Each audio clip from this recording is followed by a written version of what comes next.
Hey guys, welcome back to the channel. Before this video starts, I just wanted to give you a little bit of background. I actually filmed it back in early April and I've been struggling to get my head around the edit because I filmed so much content. I finally got it together, so I hope you enjoy this video. I certainly had an awesome time and it was something very, very different. I am out in Moab in Utah. I'm with my good friend Jonathan Benson. Hello again. From Tyre Reviews, who was on the channel very recently, except that time we're on ice in Finland. And this time, well, we're out in the most incredible place and landscape I think I've ever seen. It's been amazing. So we're here with BF Goodrich, who are a tyre manufacturer, but very closely related to Michelin. So don't worry, I'm not cheating on Michelin. They specialise in making off-road or all-terrain tyres. I must admit, I don't know much about off-roading tyres. I used to do a lot of mountain biking back in the day, and Moab's actually a big mountain biking spot, but that was on 2 wheels, and now we're very much on 4 wheels in a Jeep. So Jonathan, are you able to sort of give us a bit more of an insight as to what makes a good all-terrain or off-road tyre, and tell us a bit about BF Goodrich in general? I will try my best, because I'm certainly not an expert in off-road and all-terrain at the moment. BF Goodrich is a much better known brand in America. So as you'll probably see from the B-roll, we're doing a combination of gravel, rock, jagged rocks, all sorts of surfaces. So tyre strength is very important, and puncture resistance, and that is actually often where like a premium tyre or a premium all-terrain tyre like a BF Goodrich will really make the difference. Is sort of the construction depth of like ability for it to resist things like punches and rocks and pinch flats, like you'd get on a road tyre if you hit a pothole. That's the most common thing, isn't it? Your tyre compresses, squashes against the rim of the wheel, and then it's gone. Yeah, whereas, which out here is bad news, which is why everyone has a spare wheel on the back. Yeah. Because you do get flats, but I think a normal road tyre would have died about an hour ago into this journey. Yeah. Before we'd even got here, and yeah, these tyres have been incredible. These are the KM3s, the mud train tyres. Obviously, if you're just running your Jeep on road with the BF Goodrich tyres, you run them up at, I don't know, 35 psi or something. Yeah, probably even closer to 40 on a larger vehicle. Okay, and then as you come off road, depending on how extreme it is and how much weight and load you've got in the car as well, you drop the pressures, and the reason for that, we actually had a look at a carcass of a tyre earlier on, and in your head you'd think if you drop the pressure of a tyre, the tread pattern, you'd get a bigger contact patch, but you would think logically that maybe you'd get a wider contact patch, but actually what happens is the contact patch gets longer as the tyre compresses. Obviously that helps when you're doing extreme off-roading. It also has some knobbles on the side of the tyre itself for when you're doing, I suppose, rock crawling. And yeah, whenever you're, obviously as you pressure down, those come into play a little bit more, but also wrong way, but also as you're going through like narrow bits of rock and things like that, that you can actually get grip from the sidewall, which is very useful for these kind of conditions.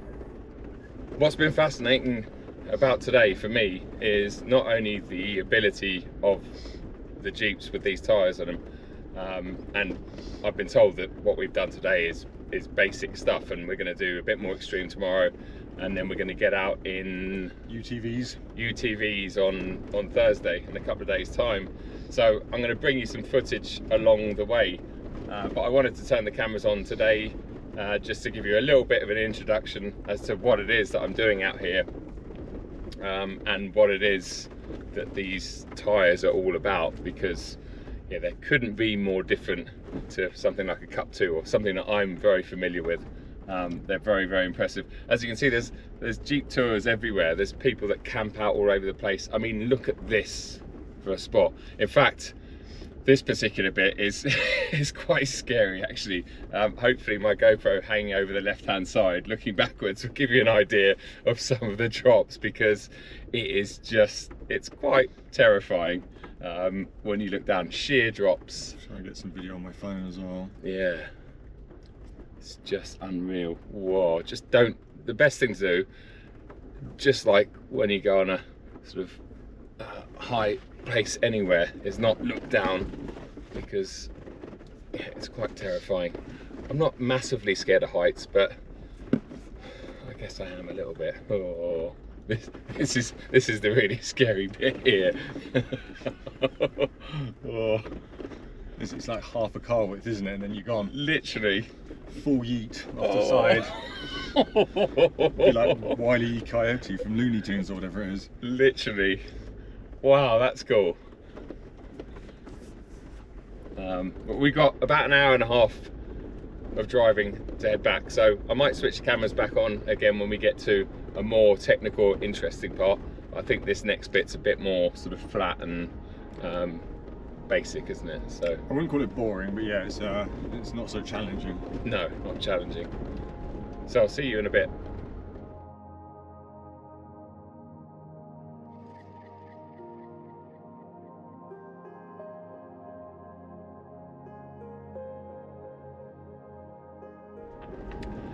So this is actually called the Easter Jeep Safari. It's something that it's been going on for a while, I think, because anything I've posted on Instagram, I've had quite a few people replying saying, oh my god, are you on the Easter Jeep Safari? So it's obviously quite a sort of historic thing. And talking of Instagram, actually, if you don't follow me on Instagram, and I don't normally do a shout out to my Instagram account, but I work very hard with my Instagram, especially on trips like these. You're literally getting updates all the time, and it's always a good way of keeping up with me in more of a live time, whereas my videos are always a couple of weeks behind. So these Jeeps, we've got a few different gearbox options. So you've got two-wheel drive high, which is rear-wheel drive with a high gearbox, which you tend to use on the road all the time. You can use it off-road as long as it's not too extreme. In fact, most of what we've done today, I think you could probably get away with two-wheel drive. Yeah, I was running in rear-wheel drive earlier just to see if we could, and we can. Yeah, yeah, it's pretty capable. Pretty much can. And then you've got... Thanks to the tyres, it's pretty capable. Yes, exactly. Yeah, because those tyres have got so much grip. Even if it's just one of them or two of them on the ground, you're getting some amazing traction in all conditions. I mean, you can see it's... At the moment it's a bit sandy and gravelly, and then we've got like bare rocks as well. Oh, this is, oh my goodness gracious me. Okay, 2 hands on the wheel. Yeah, I saw you in I don't want to fall down there, and I hope my GoPro doesn't fall down there. That would be so fun. Yeah, it would be. If I got the footage back, it'd be awesome. And then we've got, yeah, four-wheel drive high, so again, same gearbox ratios, same final drive, whatever, but four-wheel drive. And then we have four-wheel drive low, which we did experiment with earlier, and I'm assuming we'll probably use that a bit more tomorrow. It's good for like really steep stuff, but genuinely, what, fifth gear, you're doing like 20 miles an hour? Yeah, I think it was about 20-25 was fifth and sixth. Yeah. So you're not going very, like, by the time you're at walking speed, you're in third almost. Yes. But going up the steep stuff, like, you don't obviously wreck your clutches that way, so, and it gears up the engine, you get more power at the wheels. A lot more, yeah, a lot more control, because this is only a force, well, yeah, is it a four-cylinder? Yeah, 2 litre four-cylinder turbocharged engine. Actually, it's quite punchy, but there's a bit of lag there, and the response isn't that amazing, so you kind of need that super low gearing, I think, when you're doing really technical stuff. This next section looks incredible. I mean, wow, this is, honestly, it's just amazing. If you're coming out to Moab, or even if you're doing a trip to Salt Lake City, then head across to Moab, because there's obviously Jeep hire places all over the place. These are actually hired Jeeps. You can hire Jeeps, you can hire motocross bikes, ATVs, UTVs, basically anything that goes off-road you can hire. And I'll be honest, it is expensive because I've rented enduro bikes here. Yeah. But it's worth it. You can't do this anywhere else in the world, really. Not with this kind of scenery. No. Another Jeep, there's a shock. Yeah. Oh, this just it just seems so naughty. I'm going to go a little bit wider here, and then attack it there. Wow, this is amazing. We are really high here now. I mean, it's just... You wouldn't want to fall. You wouldn't want to fall. You would be very dead. You would explode, probably. You probably would, like some of the deers we saw at the side of the road yesterday. There's no coming back from that. The sure-footedness of these Jeeps, though, I mean, honestly, I'm not just blowing smoke on the tyres, but literally 2 minutes behind the wheel and the car just feels so stable everywhere, doesn't it? Like, it doesn't matter what the surface is, you feel like you trust the car and the tyres massively. And the fact they're able to air down to, I think we're about 20 psi. Yeah. The fact they're that low means a lot of the harshness is taken out of the ride. So I've come down here in a Kia at 40 psi and you feel everything. Like, it rattles your fillings out. Oh, I can imagine. Yeah. But this is actually like, comfort. Yeah. It doesn't look like it, but it is actually me and you rolling around between like a us couple of wobbling sardines. and the GoPro trying to stabilise it. It's going to be some fun footage. You might need to take some seasick pills to watch this.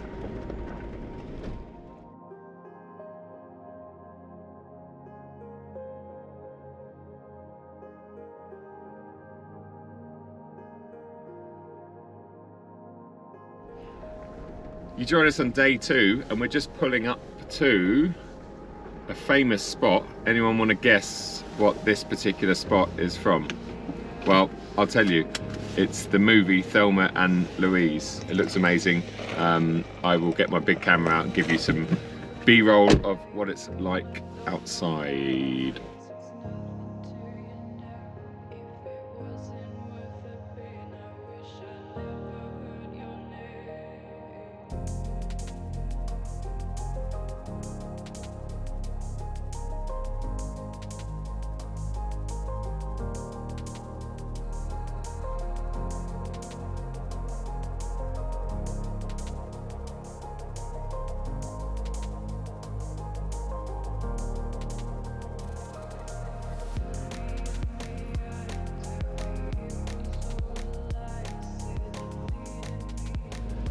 You now join us on, I guess you could describe it as Moab's version of the Stelvio Pass.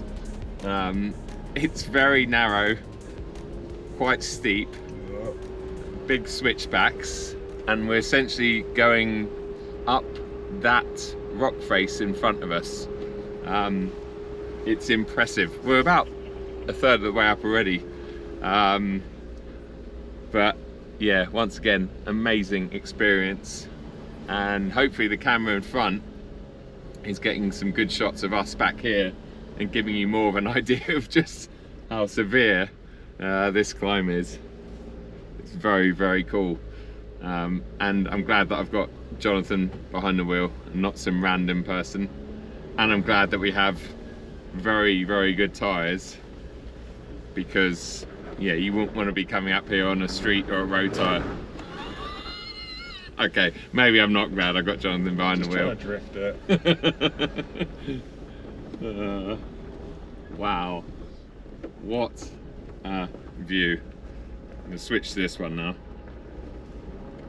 Alright, we've got a pedestrian on our right coming up here on this next switchback. Keep an eye out for him. Who's walking down here?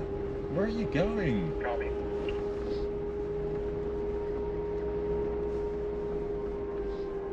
Wow. Bump.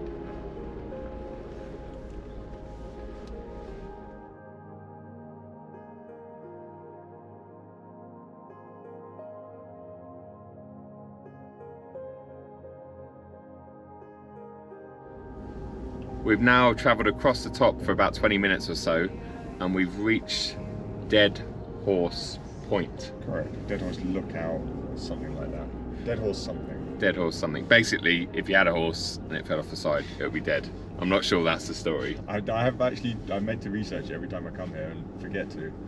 So yeah, leave in the comments below what the real reason is behind the naming. But anyway, it looks amazing so far.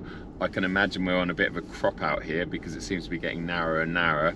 We're going to pull up to a parking spot, have some lunch, and hopefully I'll be able to show you some of the views that surround us. Parking lot's probably going to be a little bit crowded, so just kind of find spots wherever you're able to. That's Phil, our tour guide for today, and the main man from BFG with us. So yeah, I think I'll switch the cameras off because this is just like any other car park, and I'll join you on the edge of a cliff. This is what they do in Jeepland, by the way. I just did that actually, naturally. Oh no, one of them. I've become a Jeepy. Look at that for a view. Wow. Dead Horse Point does not disappoint. Let's head over there, see what it's like. And here is the other side. Look at this for a view. And that, in the distance, is the road that we came up, or the trail, the track. Absolutely incredible. And there's a pretty dog up here.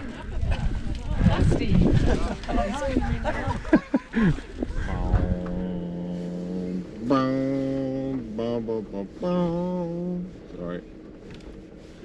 It's alright. So this appears to be a giant boulder that's fallen down in, I don't know when, probably in the last 100 years.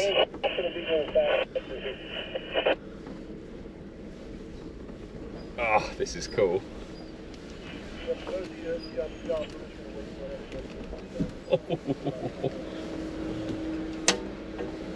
Oh,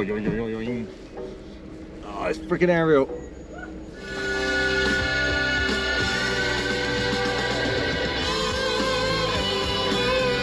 End of day 2. We're just rolling along back into Moab. It's been awesome today, really has. We've had 2 fantastic days. Yesterday was amazing, not too extreme, and today has been, well, far more extreme and even more beautiful, so I'm glad that we did it in that order. Jonathan Benson is actually leaving me and this tour tonight, so yeah, big thanks for being an awesome wingman, I guess. Thank you for not crashing. I appreciate being alive. And me too. Yeah, I couldn't have shared the car with a better person. Who knows who I'm sharing with tomorrow? There's some good drivers on here and there's some not so great. So fingers crossed that it's someone that knows what they're doing. But yeah, I'm sure tomorrow is going to be awesome. I'm going to miss this guy. So make sure you do check out Jonathan and Tyre Reviews if you don't know his content already. I will join you lot tomorrow. Cheers, mate. Easy now. Easy now.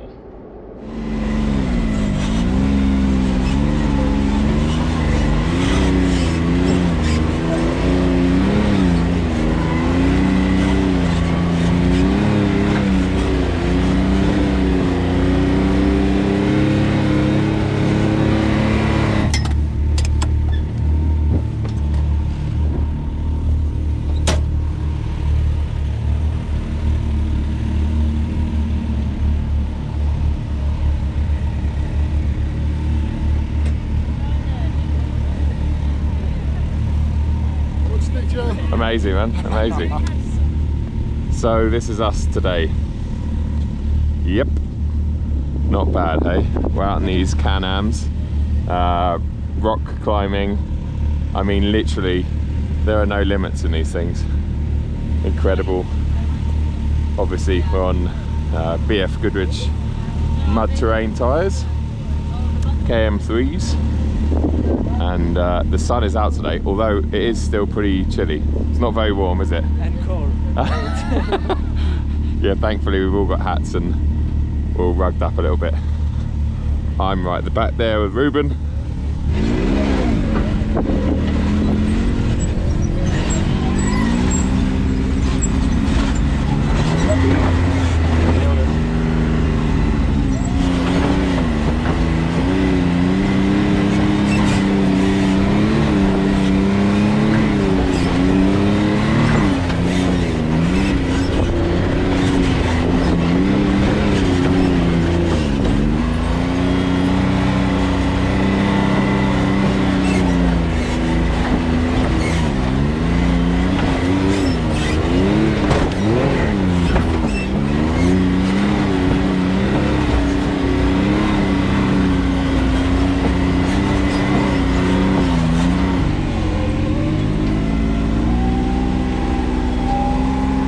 on to your phone. All right, buddy.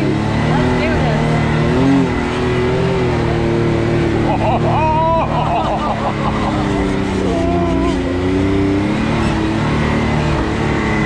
Wow. Here we go, Sam. How nervous are you on a scale of 1 out of 10? If you go really fast, it'll be like a roller coaster. Oh, okay. Here we go. I'm just kidding. Whee!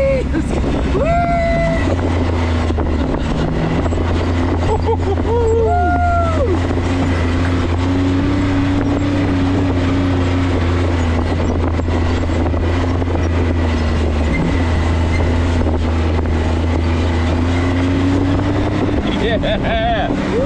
And now up the other side.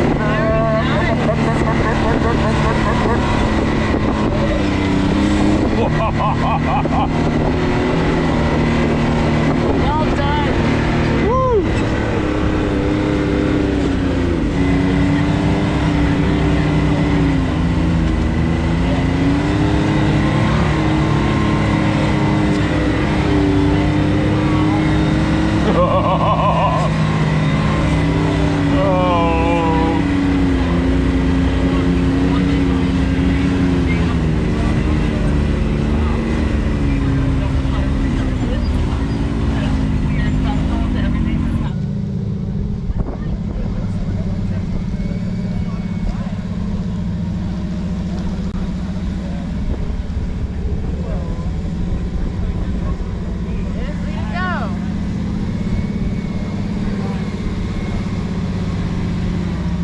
Woo!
So today we stopped at Hell's Gate to have lunch, which is this, we've been watching Jeeps come up, which has been really impressive, but this one just toppled over. Gives you an idea of how steep it is. Thankfully they didn't roll, they just went on their side. They're now hopefully going to get winched back out of here. Dead man hooked. Dead man hooked.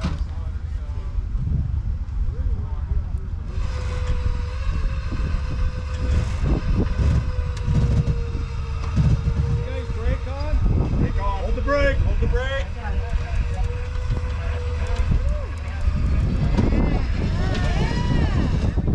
Hey, ease up on the brake. Let it roll up a little bit.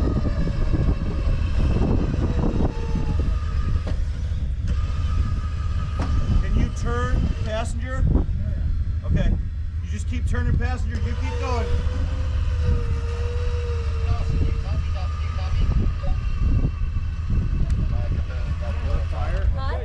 There's a little bit on your head.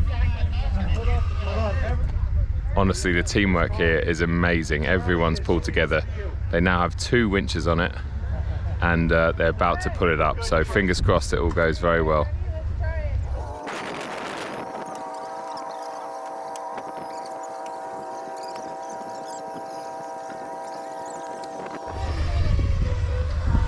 Well, that was massively impressive. Yeah, it went from really scary to under control, and well, now they're pretty much home. So incredible effort by everyone. Right, Right, so here they are at the top, all safe and sound. There's actually 3 of them in there, so I think it's Dad and his 2 kids, one in the back. But everyone seems pretty chill. So yeah, it's just great to see that they're all okay, because that was a pretty horrifying thing to watch. But yeah, amazing job by everyone here. They just responded, and the show just carries on. As you can see, look, they're already encouraging the next person to come up. Unreal. Mine's cheating, don't. Good work. Yes. That was amazing to watch you guys. Isn't that fun? It was fun. It was quite scary. I was just above it, so I saw it all happen. But yeah, it was amazing to watch everyone spring into action. And yeah, so he was very lucky because there was trained professionals here, and the industry was here. We had our winches, Yep. knew what to do, and put it into play. Yep. Had all of our recovery kits in exactly the right spot where they should have been. Everybody had their winches running. Everybody had their winch remotes running. Like, things can go really sideways if you don't have your toolkit ready to help somebody. So. Sure. Hopefully you enjoyed that video. I didn't do a proper sign off, so I'm here now saying thanks for watching if you got this far. I had such an awesome time. Massive thanks to Phil and his team from BFG and everyone else on the trip for making me feel so welcome.